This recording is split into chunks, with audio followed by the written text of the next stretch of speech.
If your audience is not on TikTok, you don't need to be on TikTok. Okay? If your audience is going, I don't use Twitter, that's not where you need to be. So go where your audience is. Then from there, you can say, okay, but I want an audience over here on this platform. Now I'm going to work on building that while I have the time. But when you don't have the time, when it's overwhelming, start where everybody is. Get comfortable, get a system, then add in the next piece. I'm Junaid Ahmed, host of Hacks and Hobbies podcast and a digital presence advisor at HumbleZone. This episode is brought to you by Home Studio Mastery. I launched a consultation and course program to help podcasters and course creators to create a space in their homes that'll reduce the friction of creating content and appearing their best when showing up on camera. The pandemic gave us a lot of issues, but this one is here to stay. We're now so much closer to our audience thanks to video becoming more popular and affordable. I help guide folks who want to create Hollywood-worthy studios to not only capture great content, but also build more confidence, more authority, and be more comfortable in front of the camera. If I can do it, you can too.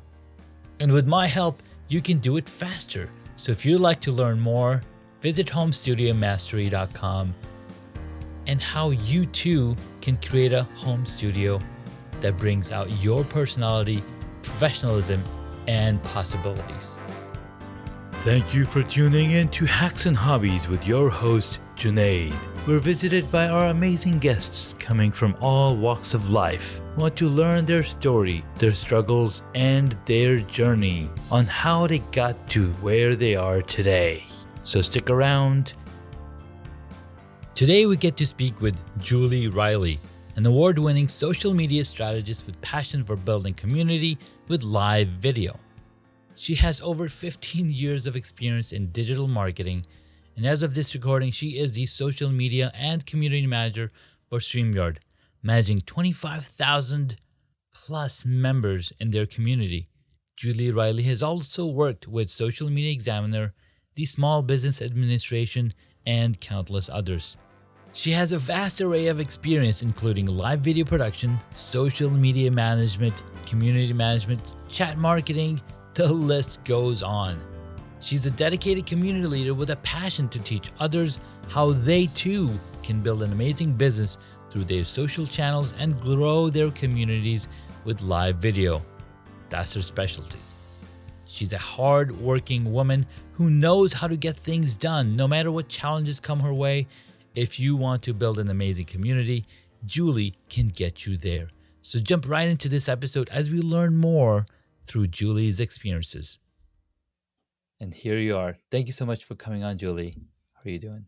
I'm good. Thank you for having me. This is awesome. I know it goes from we spoke together at a virtual event, but Yes. finally got to meet in person in March. So that was really awesome. Yeah, it was really awesome. And I totally forgot what it's like to meet people in person. So I was like, oh my God, this is so cool. Yeah. And just the pictures and the community, the vibe that everybody got off of that. I don't know about you, but I left so recharged. I needed that.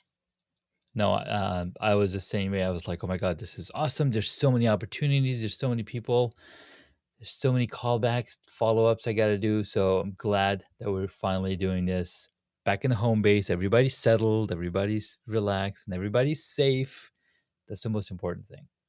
Yes, I'm glad that we can start to begin to do these things, and be cautious and be smart, Hmm. but not have to be so fearful that we can still get out and go enjoy that. Yeah. So, Julie, well, on the podcast, we talk about a lot of the origin stories and a lot of the what it took somebody to doing a hobby to the main gig, but also all of us have a personal journey. All of us have gone through transformation. So we're here to learn a little bit about yourself. So share with the audience Oh who my Julie gosh. is and Where do you come from? My origin story of how I got to here, it's a little nutty, and I won't go too far back, but Sure. I didn't really know what I wanted to be when I grew up, and I was one of those where I loved trying new things, and so Mhm. I definitely tried all the new things. When I first left high school, I went to cosmetology school, so I was a Oh, hairstylist in a past nice. life.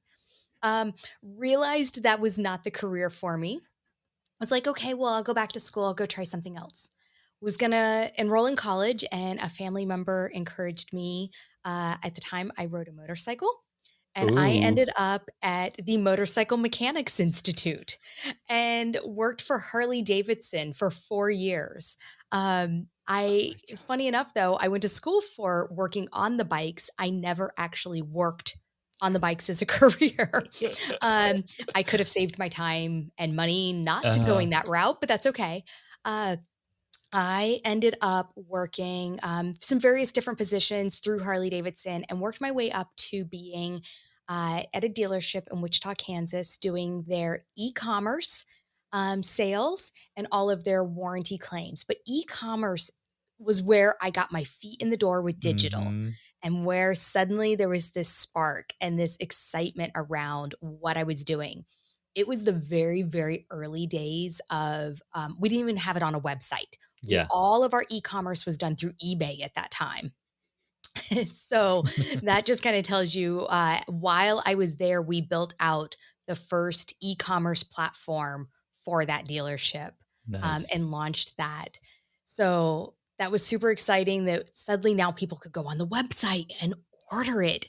And then we could either ship it to their house or they could come pick Mhm. it up at the store. I mean, that was like novel business. Yeah.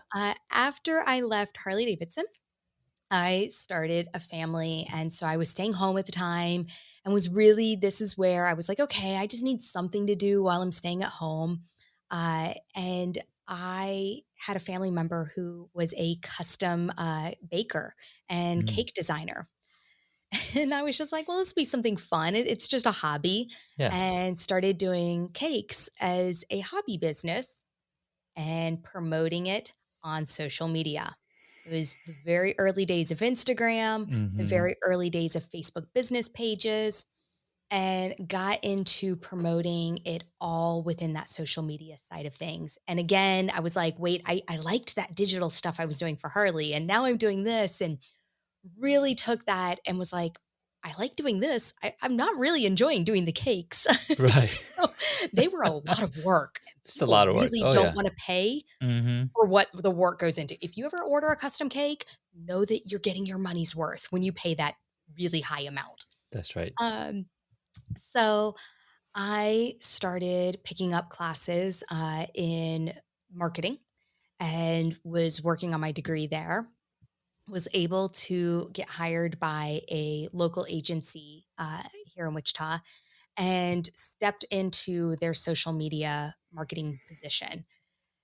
And that was where I was like, okay, now I have clients and Mm. really got to explore and learn and grow. And I learned so much. And those were the early days of social media. I mean, Yeah. Facebook Live didn't even exist yet. Mhm. TikTok, what? So it was the super early days of that digital marketing piece of things. And from there, went out and built my own agency for a while. I did that and loved it. Again, learned and grew. And then StreamYard came to me with an amazing offer. And I was like, well, I think this is kind of the next step in the journey. Yeah. Wow.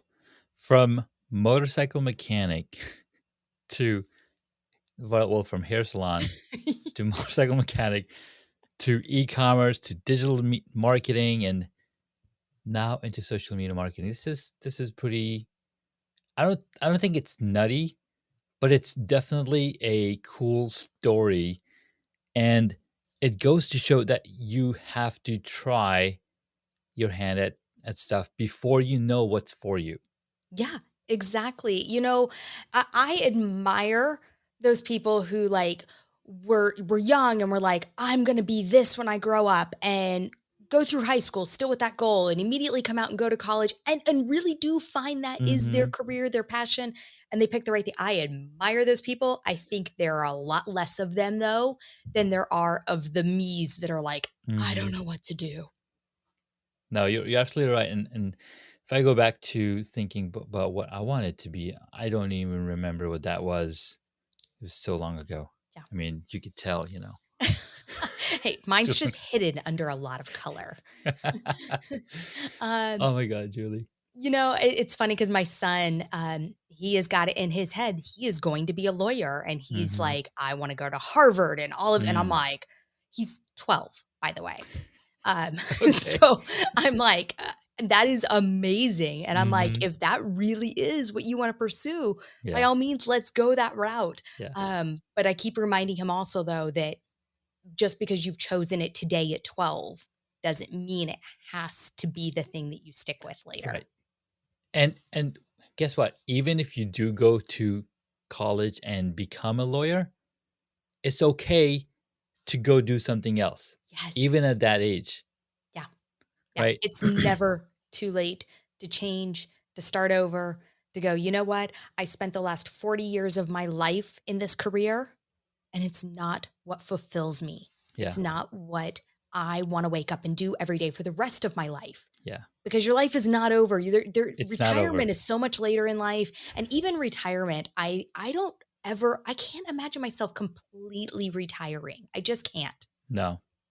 It's and that's the thing about folks like us who have this mind and we see the power of communication and connection and building relationship, and that's what social media enables us to do. It's just a new way of doing things. Well, I'm saying it's new, but it's been it's been around for 15 years now. I know. However, I don't want to think about that Right. We don't because want I to think have about been that. in it the whole time, and I'm like, oh my gosh. It's funny because I talk to these younger, I say kids, when they're younger than me, they're Yeah. kids, They're kids. that are just really coming into this industry and everything, and they're like, oh yeah, in college and all of this, and they're talking about TikTok in college, and I'm like, social media didn't exist in college. That wasn't a thing. Uh-huh. No, absolutely. And I was actually browsing Reddit a while back, and they're like, back in the 90s, if you wanted to get online, you'd have to have a computer with a modem, an extra phone line, an AOL disk. Well, those would just show up in the mail anyway. I used to have stacks of those and Yeah. the TurboTax. Yeah, AOL and TurboTax. TurboTax were Come really on. excited about sending you disc. Oh my God, TurboTax. Well, tax season is just around the corner. It is. And if depending on when this podcast episode is out, make sure you file your taxes using Yeah, TurboTax or at least to file an extension. or file an extension, please. What's crazy is that I was just on QuickBooks site or Intuit. Um, I didn't know they acquired Mailchimp I and they had no acquired idea. Credit Karma. I'm like, wow, that is interesting because QuickBooks used to be this small little company, Mhm. and I don't know when, but I remember this app called Mint where it would let you track your transactions. So apparently Intuit bought all those companies and now it's a big, huge conglomerate with like 40,000 people all around the world. I'm like, that's amazing. And I would love to talk to the CEO of Intuit and like, hey, how did this even happen? Yeah. Because I love to see the how, like, how did that happen? It's been interesting, just even because I've been with a company that is Yeah. doing that. Mm-hmm. I came on with That's right. StreamYard, and we were just StreamYard, and we were a Mm-hmm. baby team of less than 50 employees Yeah. at the time. And then there was the acquisition by Hopin. And then Hopin has been acquiring other companies. Mm-hmm. And so getting to see that on this side of it On the has back been side of it. interesting because I've been a part of acquisitions before that were really badly done. Mm-hmm. And this one has been so great. But getting to watch a larger company picking up these others to kind of build out this ecosphere Hmm. of products has been interesting being on this side of it.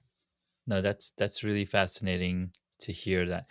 And I think one of the main reasons is because a lot of the people that are running these companies came from a culture of acceptance and grace, and I think there's a lot to learn, there's a lot to dig into that, but I don't think we have the time for that over here. That's a whole That's series of that's a episodes whole there. different You want to series. dig into that? Exactly, exactly. So, Julie, what keeps you motivated and to keep doing what you do every day, day after day and day after day, right? What's keeping you motivated, and what are some of the things that keep you coming back?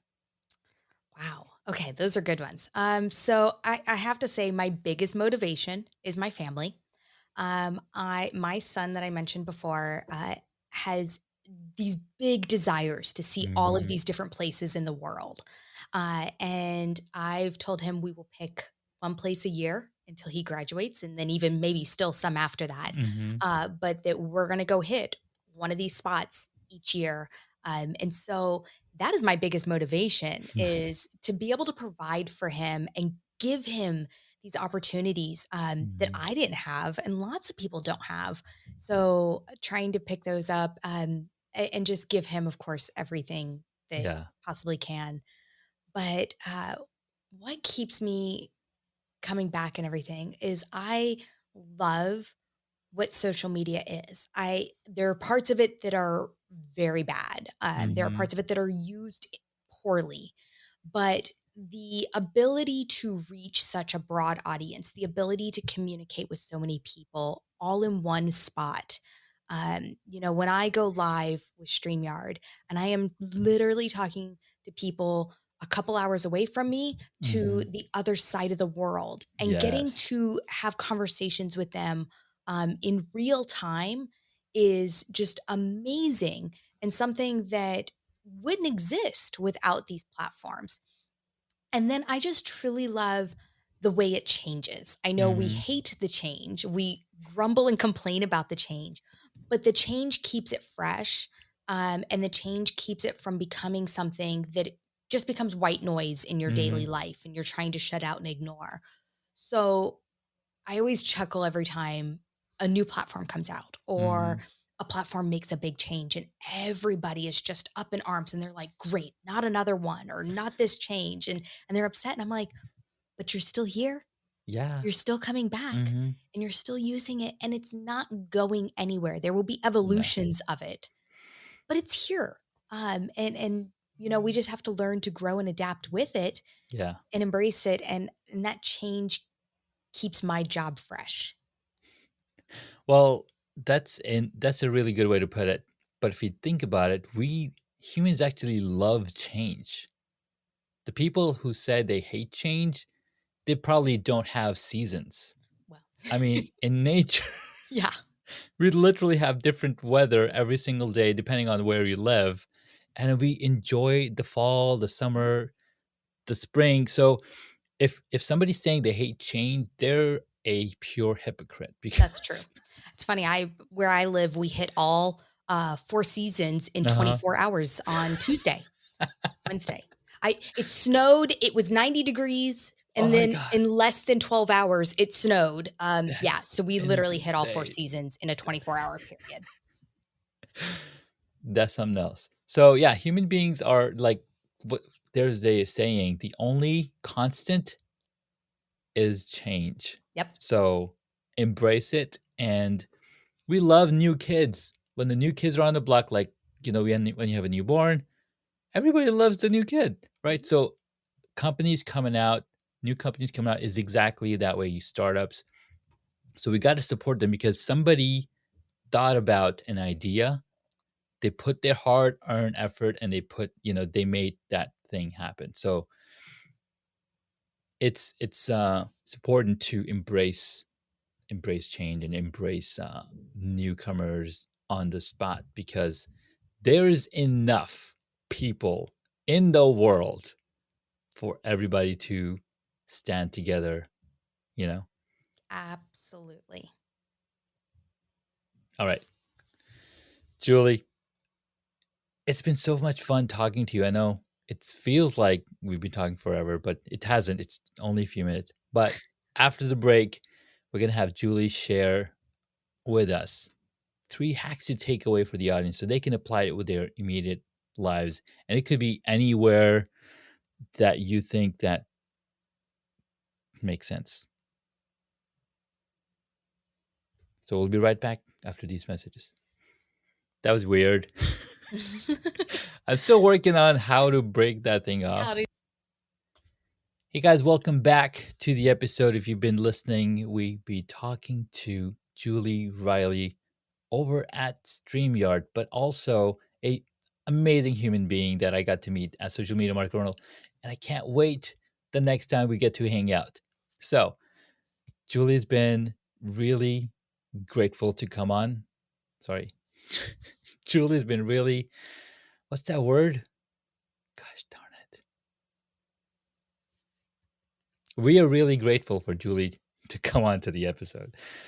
Julie, share with the audience 3 hacks that they can take away today and apply it in their, social media marketing. Either it be their business, their podcast, their live streams, whatever it is. What can they do to be better than yesterday? I love this.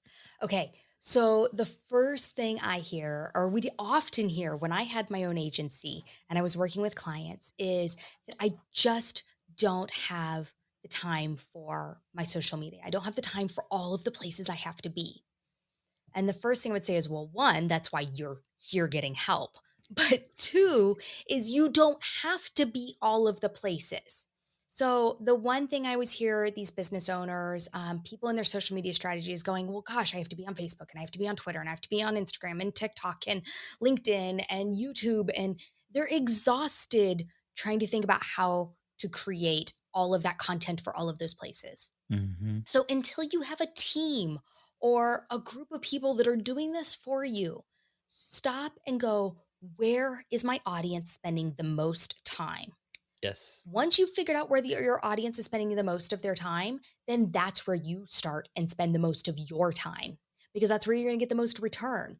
Don't Mm-hmm. try, this is not a field of dreams. If you build it, they will come. If your audience is not on TikTok, you don't need to be on TikTok. Mm-mm. Okay? If your audience is going, I don't use Twitter, that's not where you need to be. So go where your audience is. Then from there, you can say, okay, but I want an audience over here on this platform. Now I'm going to work on building that while I have the time. But when you don't have the time, when it's overwhelming, Yeah. start where everybody is. Mm-hmm. Get comfortable, get a system, then add in the next piece. I love that. Yes. And So, yeah, go ahead. and take, for example, for breakfast, how many different things do you eat? You can't have pancakes and cereal and oatmeal and bananas. I mean, you can mix a couple of things together, but you can't do all of them at the same time. So pick one meal for your breakfast for social media, pick one platform and go all out at it. Find the right recipe. Yeah. The next one also relates to not having all the time in the world. And you're going, okay, but now I'm getting good at where I'm at. I do want to add in these others, or I'm still just trying to even get my feet wet where I Mm-hmm. need to be, but I still have to go create all this content. And now Yeah. I have to get stuff to put there. And that becomes overwhelming. And that is batch your content. Mm-hmm. Pick an afternoon, block time on your calendar. Say, okay, every Wednesday afternoon, Wednesdays are my slow day. Every Wednesday from noon to 4, I am in content mode. I have no meetings, nowhere I have to be. I am working on content. I'm going to make videos. If you are on TikTok and you're going, I need to make TikTok videos, you can literally make them all at once. Mm-hmm. Just change your outfits. And you don't even have to do it for every time. You can Mm-hmm. make 10 videos with one, then go change, make another 10, batch that content out. Same with your video content for YouTube. You can literally go, okay, today I am going to script write my next 4 videos. And then I'm going to film all 4 of those and Yeah. just get that band aid ripped off and take care of all of them in one bulk sitting. And it will actually make things so much easier because you're in that mindset already. So you're not having to spend 30 minutes getting Hmm. yourself in the right mindset to create the content, Yeah. then creating it, then you hit the brakes and stop after that one thing. Hmm. So keep yourself in that mindset and keep it going. Yeah. You're absolutely right, because when you batch content, it also invokes ideas in your head. I'm like, oh, I talked about this one in the first video. I could talk about this, and then I can tell people, oh, if you want to learn more about that, you can go check out that last video. So you have more context of the content that you're putting out. Excellent point. Exactly. And then my third one. My third one is do not be afraid to try new things. We talked about you got to try new things, you got to keep it fresh. So you're going, okay, I've been posting articles over on my social media page and I'm just not getting the engagement. I'm not Mm, getting people clicking through to my blog. Then go, you know what? Maybe I need to make a different kind of post. I need to make an animated post or just post it with a GIF. mm, You know, going live and talking about what the blog would have talked about and then saying, if you want to read the whole thing, here's where you go. So mhm. you're trying these new things and shaking it up a little. That's going to, one, keep your content fresh, but two, Yeah. give you that chance to experiment. You may go, well, I've been posting, a link and it's working. People are clicking on it. And you're going, but what if more people clicked on it by trying something else? Mhm. You might try something else and it might go the other direction and nobody messes with it. But you're Yeah. going, okay, I tried that. Put that one in the don't try again for a while list. Yeah. Don't, unless it is a true absolute failure, though, I never put it in the I will never do that again list. Right. I put it on the this wasn't the right time for that piece. And Mhm. we might circle back and try it again, slightly different later. You're absolutely right. And the beautiful thing about the platforms that we use, they give us all the data. They're like, hey, here's all the data. Mhm. Here's when your audience is active. This is the time they're awake. This is the time they're sleeping. This is when they're interacting with your content. And maybe one post, one kind of post gets you more attention than a different kind of post. Yeah. Right. The catch to that data, though, is Mm-hmm. so for instance, let's say that it says your audience is most likely to interact with a video. But if you only post videos, of course they're most likely to interact with a video Yeah. because you haven't posted links, you haven't posted photos. So that again is why you have to try different things because Yes. then you will get the true metric Mm-hmm. of, okay, no, my audience actually really does like video the most. Yeah. I posted others and it shows me that they've interacted with it some, but video really is doing the best. Mm. Or no, my video isn't doing the best now that I'm adding other things in, and these photo posts are doing better. So you can start to get that true metric, but you won't get it if you're only posting one thing. That's right. Because when you're posting just that one thing, you've kind of trained them. Oh, I always expect a video. So try everything. And I do the same thing. I'll post just a text post on my Facebook. You can't do that on Instagram. But I have seen on Instagram, they're like, we are now a video only company. I mean, Michael Stelzner shared that at the Social Media Marketing World keynote. And I'm like, whoa, okay, let me experiment. And then I experimented and I posted carousels and photos and videos and reels and lives. And I'm like, okay, now I can get some true data, Yes. what's really working. And And what works for your audience may not work for my no, audience. So no, that's the other thing is there is no true blueprint yeah. to social media because I'm talking to a whole different group of people than you're talking Hmm. to. Hmm. Absolutely. And the beautiful thing is you can come back and do it all over again. And once you figured it out, right, once you're like, okay, this is working, you can in fact create a brand new channel and then just put that kind of content and like, okay, this is really working. This is really blowing up. And Shelly and Johnson and Brock Johnson spoke at the Marketing World, and they were talking about like we have 4 or 5 different channels, and they're just experimenting different stuff just so they can teach their students. Like, whoa. Exactly. Yeah. So you can't be afraid to try new things. Julie, well, those were amazing, amazing tips. In fact, when you were like batch the content, I'm like, when did I do that? And what's funny is that I'm running a 30-day home studio, 30-day video challenge in my group where I'm telling people, okay, go record a video and post it. But what's hard is that you never know what to talk about, like, especially if you're brand new. So, like, you know what? I'll make it easy for you. I'll send you a prompt, I'll ask you a question, and then you answer that question. Mhm. But I had to also go and sit down and come up with these questions, create an email list, and like, okay, every single day I'm going to send you this question so you know what to do. Yep. And then there's tools that enables you to schedule stuff like Oh, this. yeah. They make it so easy.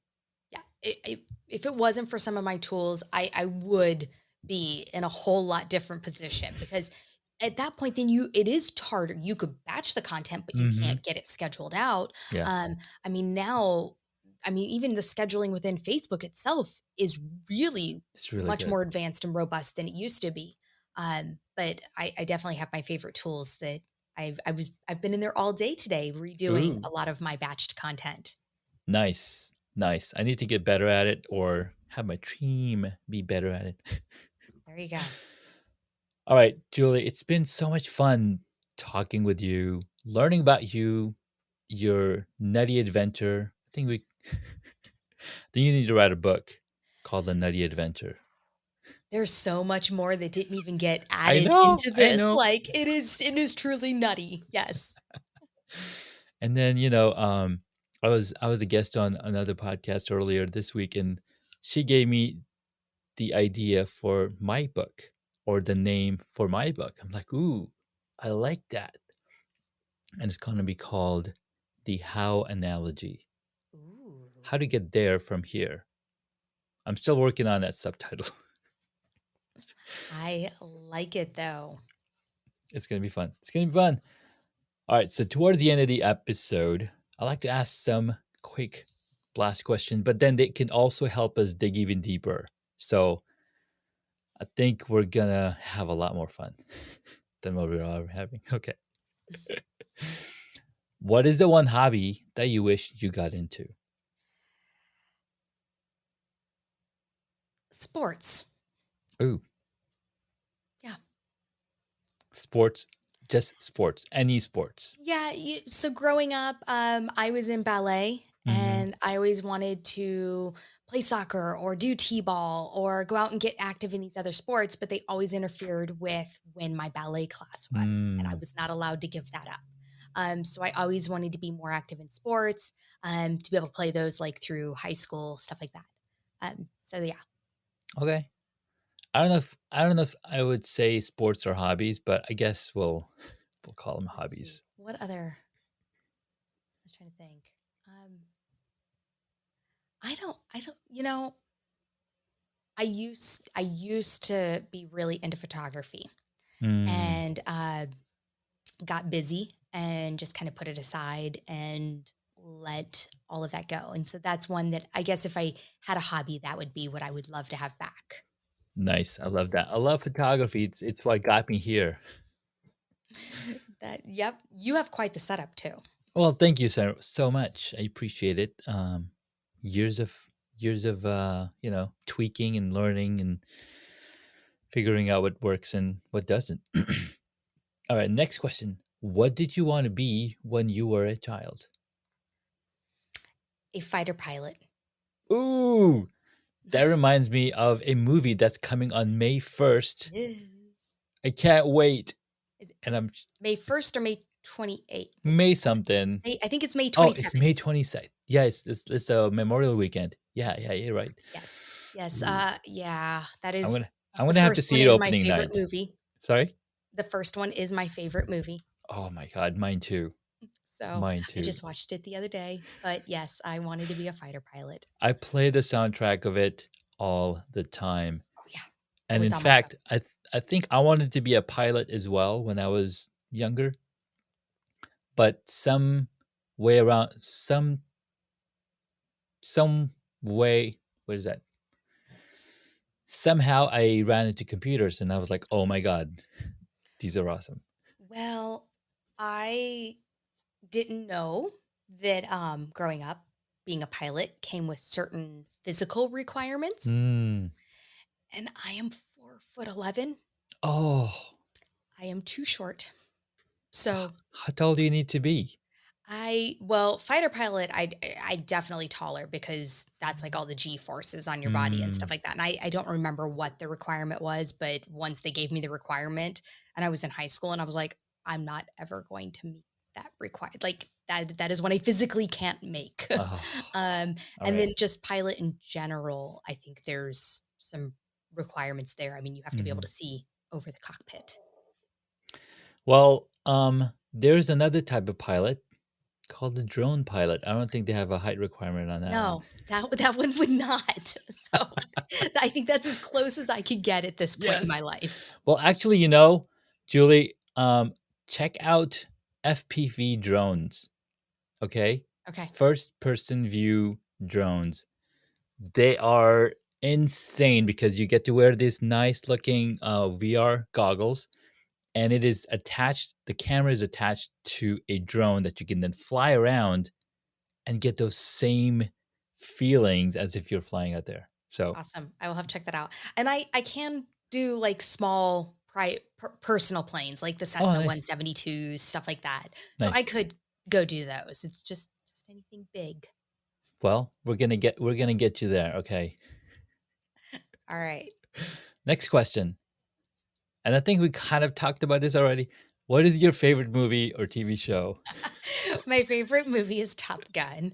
Yes. Um, yes, I know it's so not one that people normally come back with, Mm-hmm. and it's dorky and but it is my favorite. It's got my heart. I love that movie. And then TV show, I don't know if I really have a favorite because I will watch a series until it's over and Mm-hmm. then move on to another one and just be Okay. in love with that one. So I just love like completing the whole series and moving on. Okay. That's fair enough. What movie would you choose if you got to play a character in it? Well, I mean, Top Gun would be amazing because I'd be able Yeah, to be flying a fighter jet. I know. uh, but otherwise, I don't know. That's a tricky one. Mm-hmm. Um, I would say we are a big Star Wars nerd family. Mm-hmm. I was So wondering it when that was gonna might, come out. yes. I know. In fact, I've got a lightsaber against the wall behind me back there. Oh, I see it. So Yep, yeah, leaning that's against there. one of Ahsoka Tana's. And so I think if I had to play a character, it would probably be in the Star Wars universe. There you go. Yeah. I like that. I like that a lot. In fact, I just got a Star Wars buildable figure. They don't make them anymore, but this is a Lego buildable figure, and it's Boba Fett. So I can't wait to. See, Boba Fett I is know you have a story. yeah, I do. There is a story. Do you want me to tell the story? Yes, of course. Okay. So, we had a Star Wars wedding. It was funny when my husband proposed to me. He's a huge Star Wars person, has collected everything. He didn't know that I had already decided that when I got married, I wanted to go down the aisle to the Imperial March. We had never talked about Star Wars, anything other than I knew he loved Star Wars. Mm-hmm. He knew I liked it. No other real conversations around that, like being like big into it. So he goes, okay, but we can have the wedding you want under one condition. He goes that you go down the aisle to the Imperial March. And I'm like, okay, Like, well, that's simple. okay, Yes. that's so. And he's like, really? Yes. And I was like, I was actually going to tell you the same thing.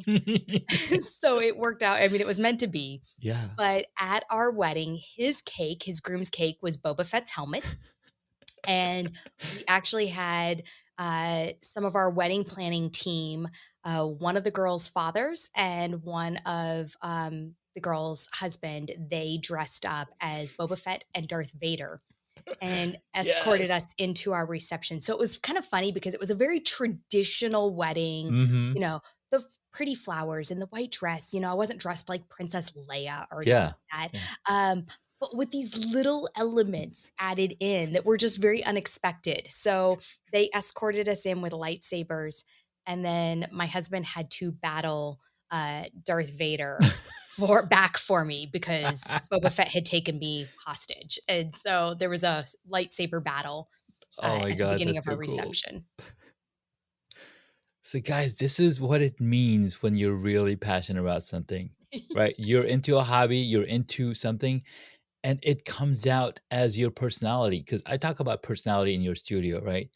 And it's what makes us unique. It's what makes us appreciate each other. And when I heard this story, when Julie told this story to me at the Hilton, the mixer that social media marketer world, I was just crying because I was like, this is the best ever. And in fact, since then, Julie, you have to come talk with Jeff Bowles. I don't know if you heard of him yet. He has Star Wars tattooed all over his body. He has a live show on YouTube that he does. It's called the Castle Chat, and they talk Okay. all about Star Wars. So my next tattoo actually will be if you're familiar with Boba Fett's helmet, he's got the two triangles indented Ah, on the front of his helmet, mhm. and I'm going to get those on my wrist. Oh my God. Okay, so you and I are gonna go on Jeff Ball's show. We're gonna Yes, talk Star Wars. Okay. I love it. I'm in for it. Perfect. That's all I want to hear. All right. Two more questions. Next one is, who is your favorite superhero?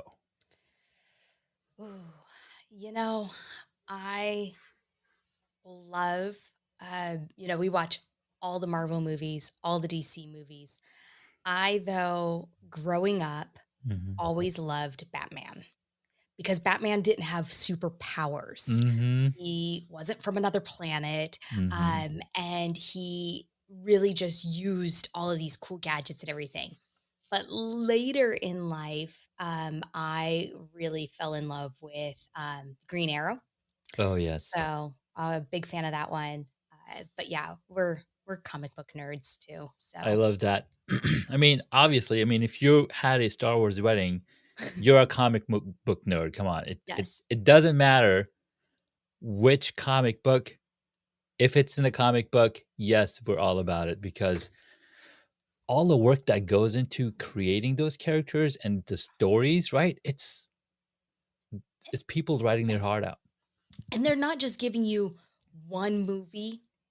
They are giving you an entire universe and Mhm. then all the crossover pieces and that they keep all of these stories straight because Yeah.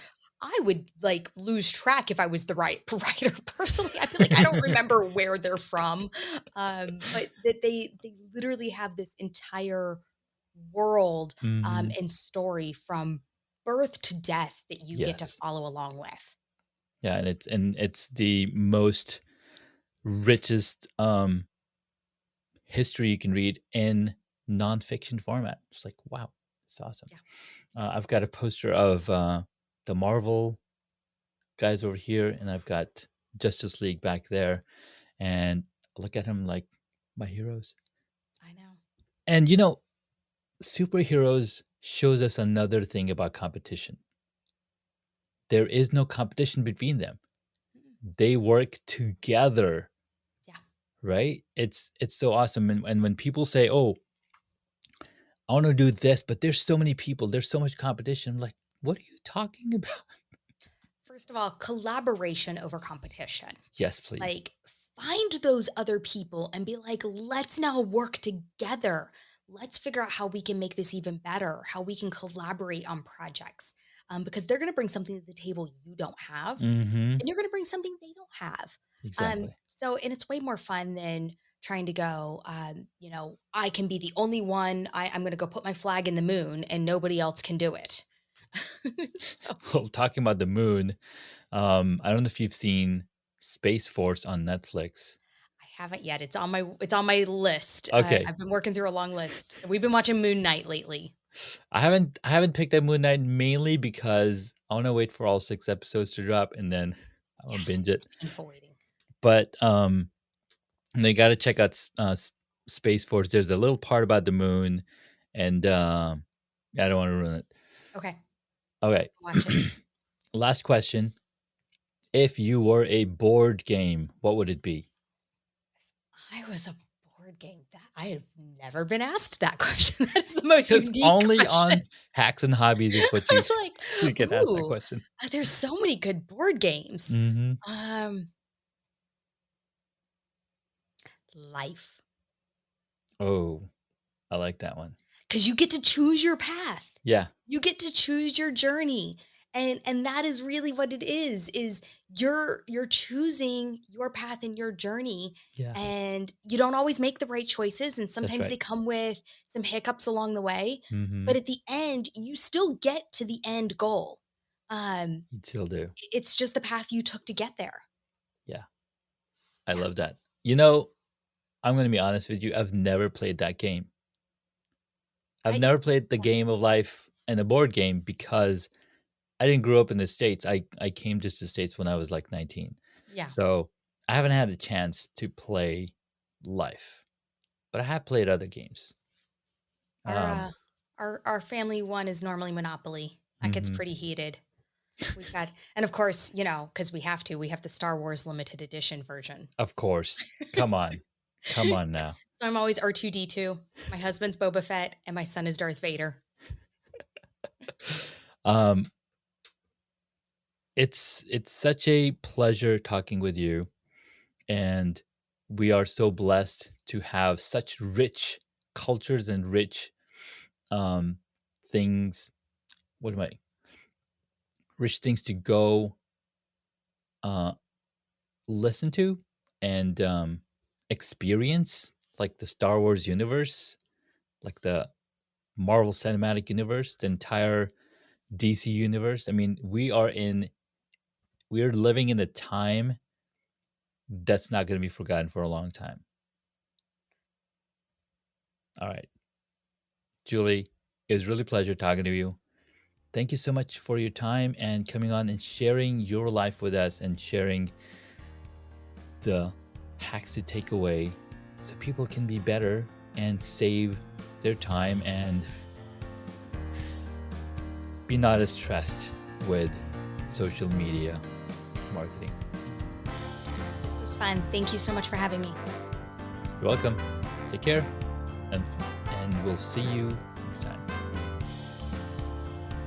Thank you for listening to Hacks and Hobbies. You can find additional information on the guest today on the website hacksandhobbies.com. Please feel free to subscribe to the podcast so you don't miss out on upcoming interviews with amazing guests.